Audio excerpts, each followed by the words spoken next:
बिस्मिल्लाहिर्रहमानिर्रहीम। अस्सलाम वालेकुम। 18 जून साल 2023 सुबह के 9:30 बजे 5 इंसानी जानें जो एक टाइटन नेमी सबमर्सिबल में बैठकर समंदर की गहराई में टाइटैनिक नाम के शिप के रैक को देखने जाते हैं। टाइटैनिक शिप जो आज से 100 साल पहले एक बर्फानी पहाड़ के साथ टकराकर डूब गया था और जिसमें हज़ारों से ज़्यादा इंसानी जानों ने अपनी जान खोई। ये समंदर से लगभग 12,500 की फीट की गहराई में है। तो अब सवाल ये उठता है कि टाइटन सबमर्सिबल जो समंदर की गहराई में गई थी वो वहाँ पर पहुँची भी थी कि नहीं पहुँची थी, और वो वापस अपने सरफेस पे आई थी कि नहीं आई थी। इन सब सवालों के जवाब हासिल करने के लिए आप हमारी वीडियो को एंड तक देखें और हमारे चैनल को लाइक करें, सब्सक्राइब करें और शेयर करें। सबसे पहले मैं आप लोगों के डाउट क्लियर कर दूं कि ये टाइटन सबमरीन थी या सबमर्सिबल थी। सबमरीन और सबमर्सिबल दोनों में बहुत फ़र्क है। पहले हम सबमरीन को देखते हैं। सबमरीन एक ऐसी अंडर वाटर बोट इसको कह लें कि होती है कि जो खुद ब खुद पानी के नीचे जाती है और खुद ब खुद पानी के ऊपर आती है। सिर्फ उसके पास एक पोर्ट होता है, वो पोर्ट के थ्रू ही नीचे जाती है और पोर्ट के थ्रू ही ऊपर आती है। अगर हम सबमर्सिबल को देखें तो सबमर्सिबल ऐसे नहीं करती। सबमर्सिबल को एक कनेक्टिंग बोर्ड की ज़रूरत होती है जिसके थ्रू सबमर्सिबल को लॉन्च किया जाता है और सबमर्सिबल को कंट्रोल किया जाता है।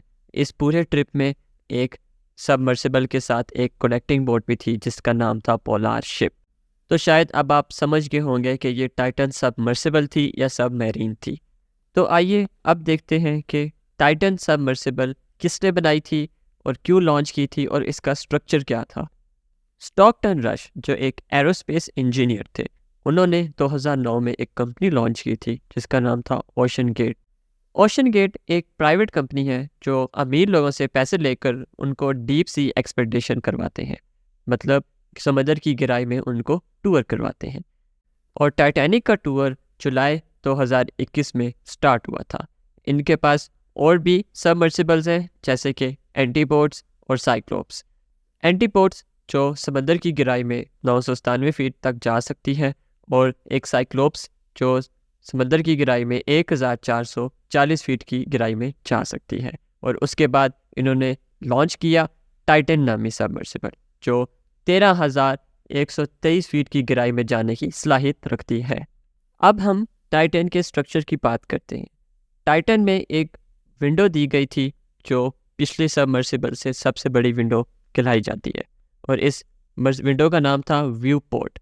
इस टाइटन में बैठने की 5 बंदों की कैपेसिटी है, 5 में से एक पायलट और 4 पैसेंजर्स।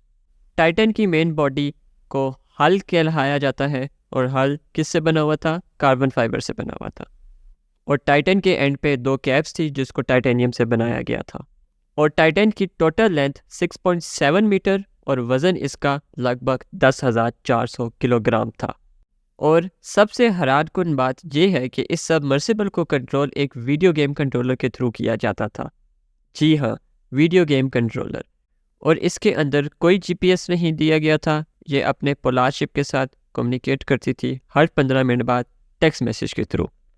चलिए अब हम चलते हैं इस टाइटन सबमर्सिबल की मेन स्टोरी पर कि इस टाइटन सबमर्सिबल को हुआ क्या था और इसके अंदर बैठे सारे इंसानी जानों ने जान क्यों खोई।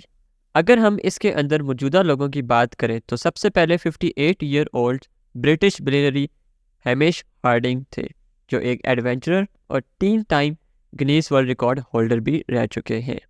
फिर आते हैं पॉल हेनरी जो 77 ईयर्स ओल्ड थे और फ्रेंच नेवी के कमांडर भी रह चुके हैं। इन्होंने पास्ट में 37 टाइम्स टाइटैनिक के रैक को विजिट भी कर चुके हैं। उसके बाद ब्रिटिश पाकिस्तानी बिलियनरी शहजादा दाऊद और उनका 19 साला बेटा सुलेमान दाऊद जो कि vice chairman of Engro corporation भी थे।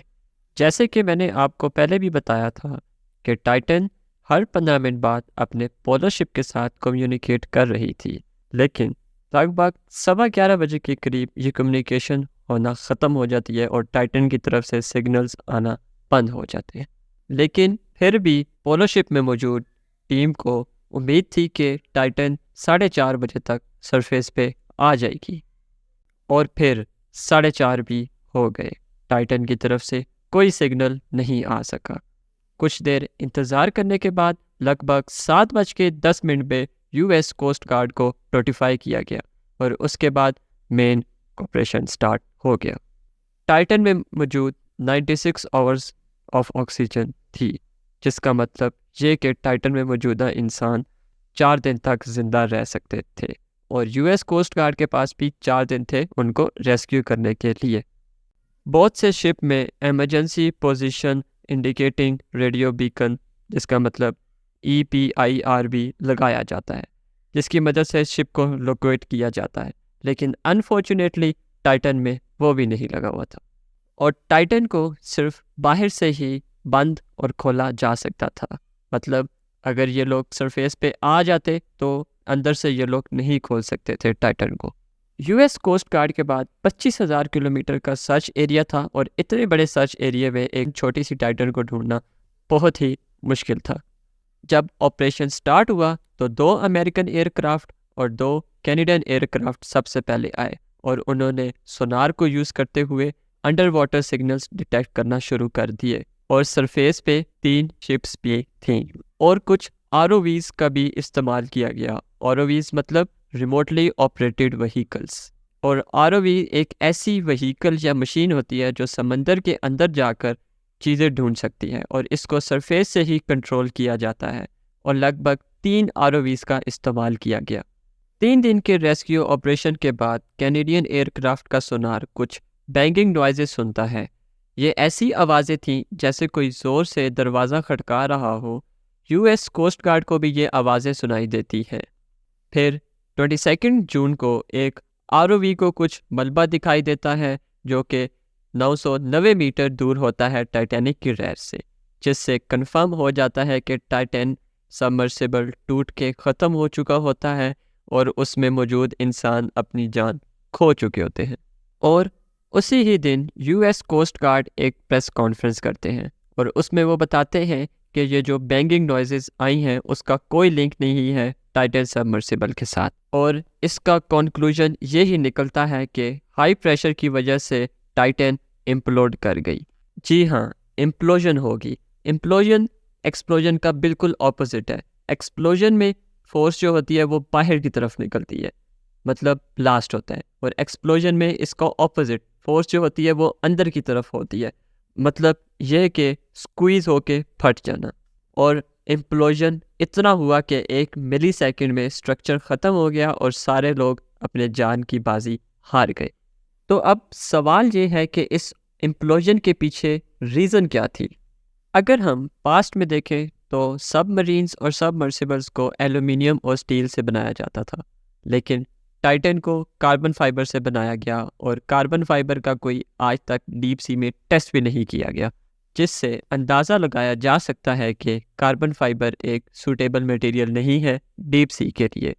रॉबर्ट बालर्ड ने भी यही बोला कि कार्बन फाइबर सूटेबल मटेरियल नहीं है डीप सी के लिए। रॉबर्ट वो इंसान है जिन्होंने 1985 में टाइटन के रैक को डिस्कवर किया और इन्होंने बहुत से डीप सी ऑपरेशन किए डिफरेंट व्हीकल्स पे, लेकिन आज तक कोई नुकसान नहीं किया। जेम्स कैमरॉन, जो कि डायरेक्टर थे फेमस फिल्म टाइटैनिक और अवतार के, ये खुद बहुत बार डीप सी में जा चुके हैं। उन्होंने भी यही कहा कि कार्बन फाइबर एक सूटेबल मटेरियल नहीं है, और उन्होंने टाइटन को क्रिटिसाइज़ भी किया कि इसमें सेफ्टी रेगुलेशन को फॉलो नहीं किया गया, लेकिन CEO ऑफ ओशन गेट ने इनको इग्नोर किया और इस पर कोई एक्शन नहीं लिया। ओशन गेट के CEO ने एक इंटरव्यू में कहा कि अगर आपको सेफ्टी चाहिए या सेफ ही रहना चाहते हो तो आप लोग बेड से ना उठो और ना ही कार चलाओ, कुछ भी ना करो।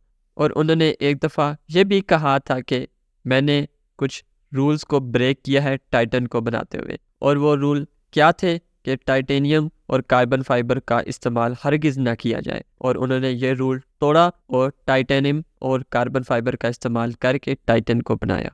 जनवरी 2018 OceanGate's director of marine operation David लॉरेज ने सेफ्टी कंसर्न बताए, बट CEO ने इग्नोर किया, लेकिन डेविड ने कोर्ट में फाइल केस कर दी और इन दोनों के दरमियान में एक लीगल बैटल लड़ी गई, लेकिन इन दोनों के दरमियान में सेटलमेंट भी हो गई 2018 में। 27 मार्च 2018 36 लोगों ने ओशन गेट के सीईओ को लेटर लिखे, जिसमें industry leader, deep sea explorers, oceanographers और बहुत से लोग थे। उन्होंने उस लेटर में लिखा कि आप सेफ्टी के ऊपर ध्यान दें, वरना कोई डिज़ास्टर भी हो सकता है। लेकिन सीईओ ने इनकी भी ना सुनी, तो ना सुनने की सज़ा इनको मिल ही गई। तो सीईओ का नाम एक ऐसी लिस्ट में ऐड हो गया है जिस लिस्ट का नाम है list of inventors killed by there on inventions, जिससे यह रिजल्ट निकलता है कि सेफ्टी स्टैंडर्ड्स को इग्नोर नहीं किया जा सकता और ना ही करना चाहिए। वीडियो अगर आपको इन्फॉर्मेटिव लगी तो चैनल को लाइक करें, शेयर करें और सब्सक्राइब करें। अल्लाह हाफिज़।